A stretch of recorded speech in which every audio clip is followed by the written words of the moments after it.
We stand on what feels like, completely solid ground, a planet just spinning away. But what if I told you that the very axis our Earth spins on? Well, it isn't perfectly stable. Hmm. Welcome to the deep dive. Forget the long hours of reading. We do that for you. Today, we're plunging into something really fascinating: Earth's polar motion. Right. It's this subtle, continuous wobble of our planet's spin axis and poles. And understanding it, well, it reveals some truly surprising things about the Earth beneath our feet. It really does. What's fascinating is how this seemingly fixed rotation actually has layers, layers of complexity.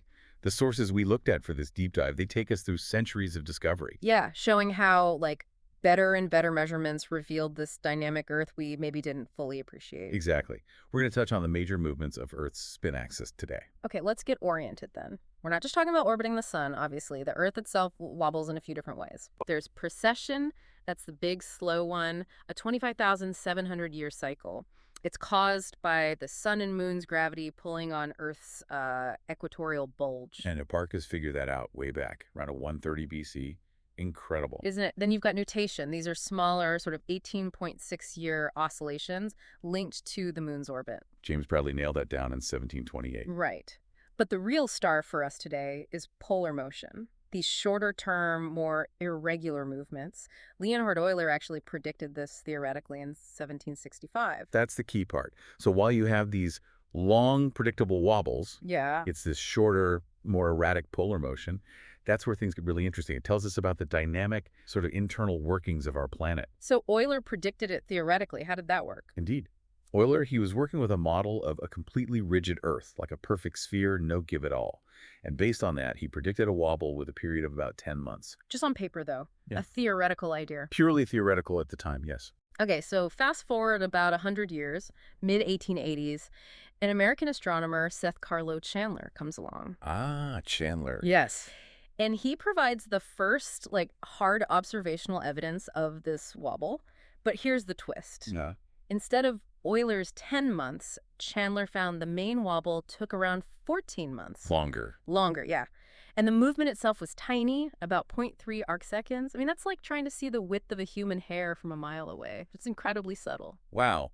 And that 14-month cycle became known as the Chandler wobble. Exactly. And this difference, the 10 months versus the 14 months, that was a huge breakthrough, wasn't it? Yeah, why was that so important?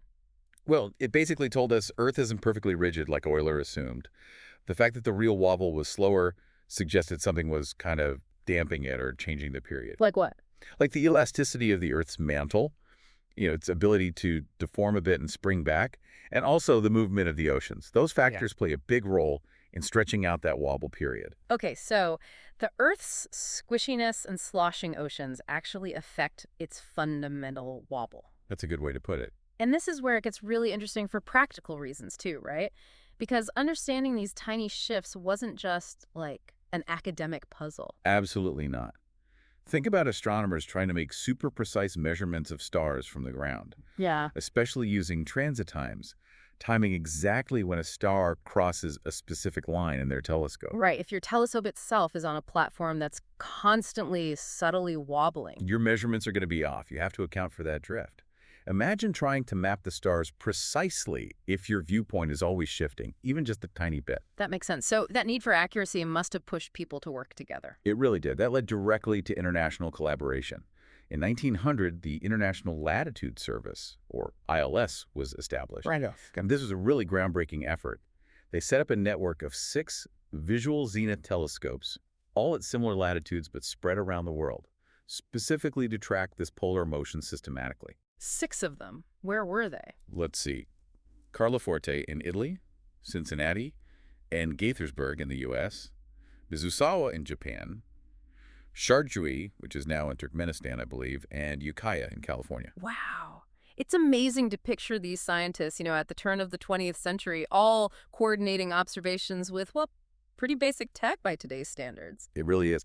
And that effort didn't just stop there. It evolved. How so? Well, the ILS kind of laid the groundwork. In 1962, it was renamed the International Polar Motion Service, or IPMS.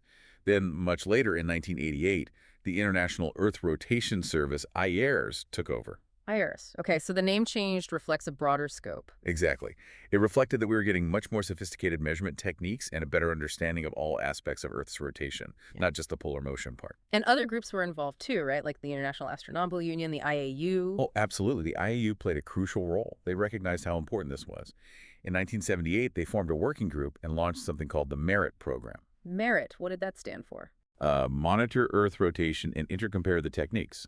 Clever name. Ah, yeah. And this program was vital because it brought together all the different ways people were trying to measure this stuff, including the really cutting-edge technique of very long baseline interferometry, VLBI. VLBI, that's linking radio telescopes together, right? Precisely, linking them across huge distances to create, effectively, a virtual telescope the size of a continent.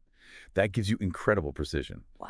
And satellite laser ranging, bouncing lasers off satellites, and lunar laser ranging, bouncing them off reflectors left on the moon also became key tools. Suddenly you had maybe 60 ground-based instruments coordinated by the Shanghai Observatory, all feeding data into a much, much more detailed picture. So yeah, we went from looking through telescopes to literally bouncing lasers off the moon. That's a huge technological leap. Massive. But those early ground-based observations, the ILS ones, they must have had limitations, despite being groundbreaking for their time. Oh, for sure. Those early visual measurements, they had inherent uncertainties. We estimate maybe zero 0.1 to zero 0.2 arc seconds, which is still amazing for the time. Yeah. But they provided the only information we had about Earth's irregular rotation before the space age. Yeah. The data wasn't perfectly consistent, different instruments, different local conditions. Right. IPMS did publish monthly reports on the pole's coordinates, which was a huge effort to try and synthesize all that incoming data. Okay. And then came the space age properly, with missions like Hipparcos that must have just changed everything. Completely changed the game. Hmm. Once you have satellites orbiting above the Earth, observing the stars, you escape all the complications of Earth's own wobble and atmospheric distortion affecting your measurements. You decouple the star measurements from the moving ground. Exactly. So you can create these incredibly accurate star catalogs. But Hipparcos had an unexpected benefit for polar motion studies too, didn't it? It wasn't just about mapping stars. That's the fascinating part. Hipparcos gave us star positions and, crucially, their proper motions, how they appear to move across the sky over time, with astonishing accuracy, like 1 to 2 milliarseconds per year. Milliarc seconds.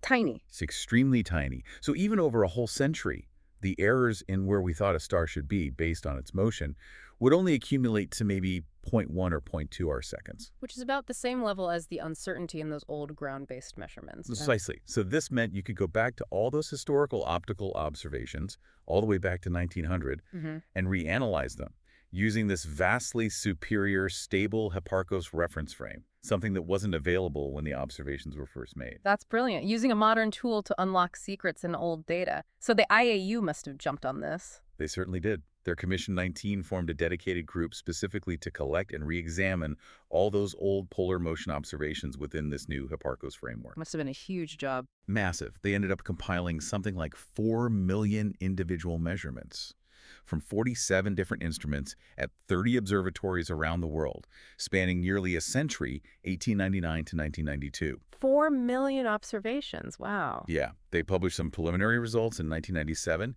using an early version of the Hipparcos data, and then more complete, refined solutions came out around the year 2000. And what did this new look at the old data reveal? Did it confirm the basic picture, or were there surprises? Well, it confirmed the basics, but it also revealed just how dynamic the polar motion has been with much finer detail. Our sources included a 3D visualization, did they, of the motion between 1931 and 1962. Yeah, I saw that. You can really see some quite significant, almost rapid shifts and changes in the wobble during that period. Exactly. Looking at that reanalyzed data makes it incredibly clear how much the wobble changes over time. But there's a catch when interpreting this historical data. You have to be careful to account for other geophysical things happening that could have influenced the local observations at specific sites. You need to separate those local effects from the true motion of the Earth's pole itself. Okay, so what kind of local effects are we talking about? Things you need to subtract out. Several things. One big one is the slow, steady creep of tectonic plates. Ah, continental drift. Right.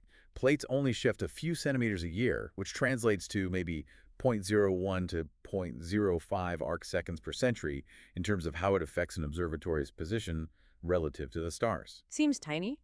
It is, but over decades, it adds up.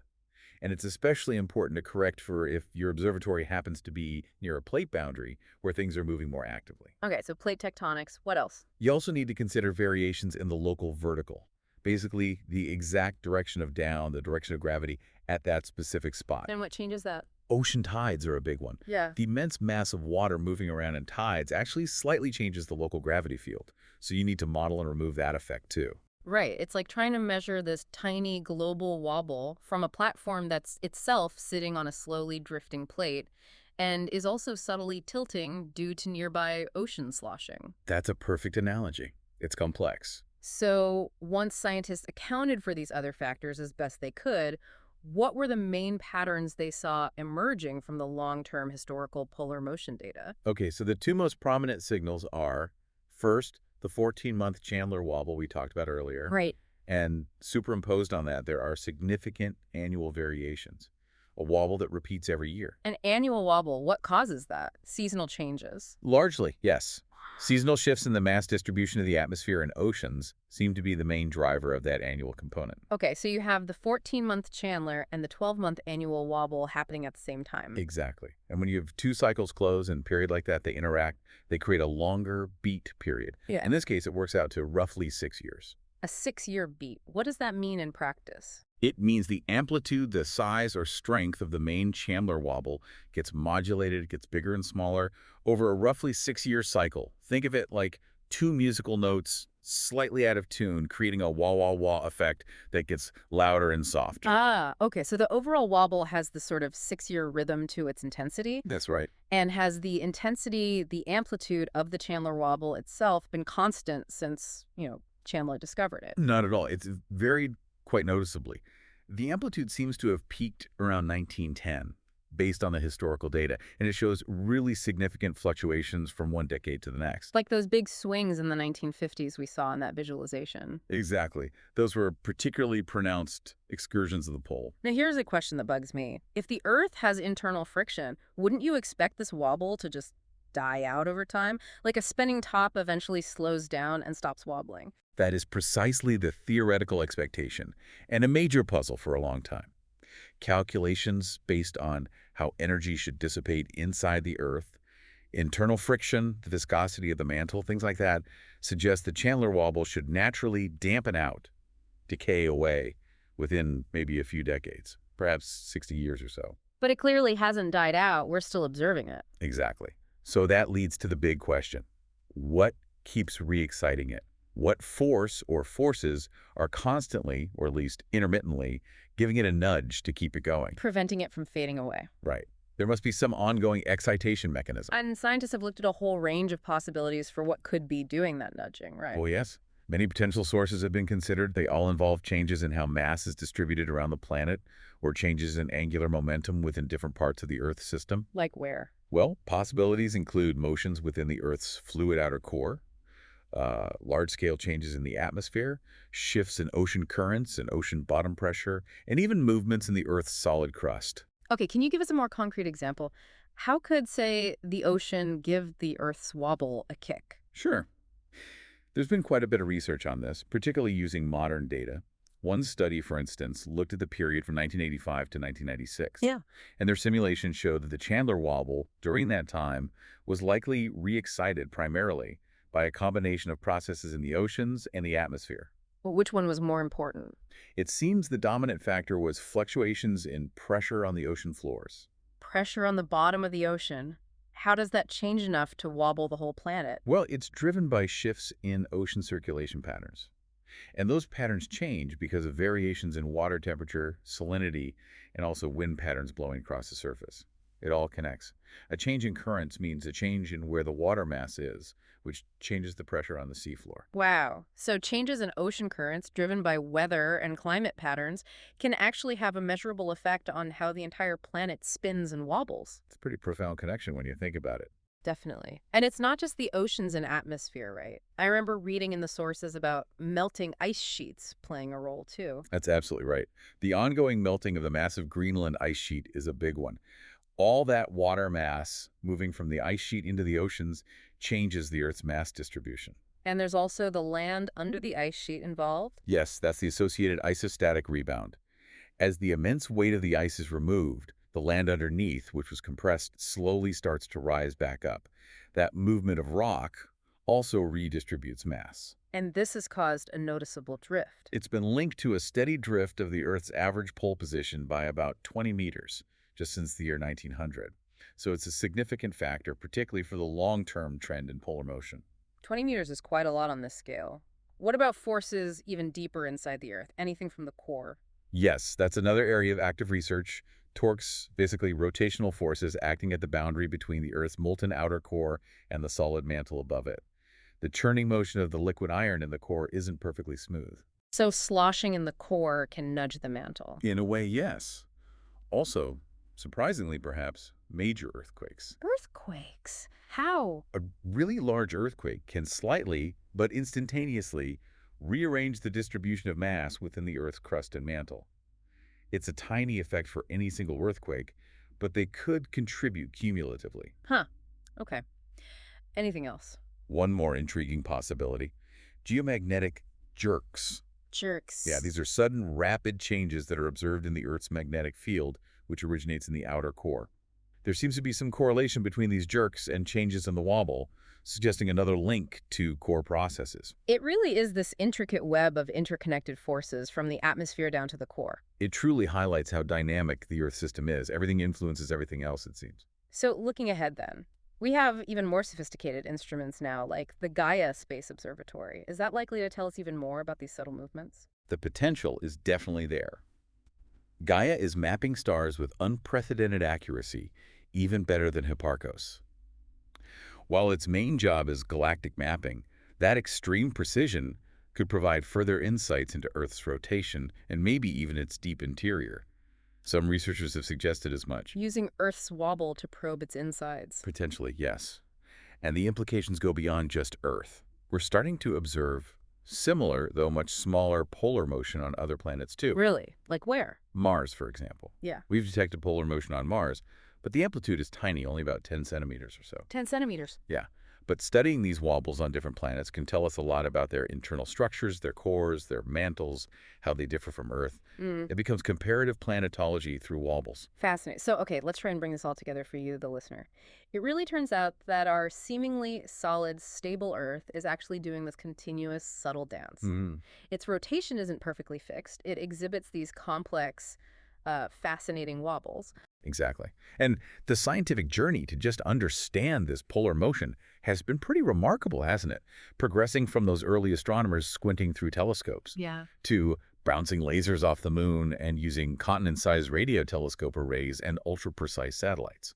And this whole evolution in technology has revealed these unexpected and really intricate dynamics happening inside our planet. Dynamics driven by this complex interplay of forces, atmosphere, oceans, ice melt, the mantle, the core. It's all connected. Really makes you think, doesn't it? These tiny wobbles, these seemingly insignificant shifts in our planet's axis, they might actually be reflecting much larger interconnected processes humming away within the Earth system. From the churning deep core right up to the melting ice caps in the vast oceans. It just invites you to consider how truly dynamic and interconnected our home planet really is, always shifting, always responding, something to ponder.